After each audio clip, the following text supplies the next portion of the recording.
వాళ్ళ అమెరికాలో నేను జస్ట్ డ్రైవ్ చేసుకుంటూ వెళ్తాను. మా కమ్యూనిటీ పక్కన అది ఒక మొబైల్ ఫెన్స్, దానికి చిన్న బ్యాటరీ ఇచ్చి ఎలక్ట్రిక్ ఫెన్సింగ్ వేశాడు. అసలు మాకు మైండ్ బ్లోయింగ్. ఎందుకంటే నాకు ఎప్పుడు అనిపిస్తూ ఉంటుంది వీళ్ళు నీళ్లు పోసి గడ్డి పెంచి ఊరినే జస్ట్ షోకి వదులుతున్నారని.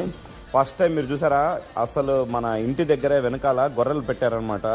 ఏదో ఓపెన్ గ్రేజింగ్ టెక్సాస్ ఆర్గనైజేషన్ అనే వాళ్ళు పెట్టారు. భలే మంచి కాన్సెప్ట్ చూడండి, అక్కడే తిని మంచి ఎరువు అవుతుందన్నమాట. So very nice. Baby goats చూసి బాగా ఎక్సైట్ అయింది. She wanted to feed them, but వాళ్ళు పెద్ద బోర్డు పెట్టారు, do not touch are feed animals అని పెట్టారు. కానీ వాట్ ఏ నైస్ కాన్సెప్ట్. చిన్న చిన్న బేబీ గోట్స్ దగ్గరకు వచ్చాయి.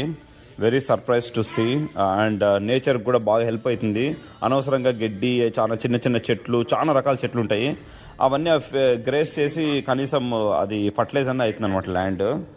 If you like it please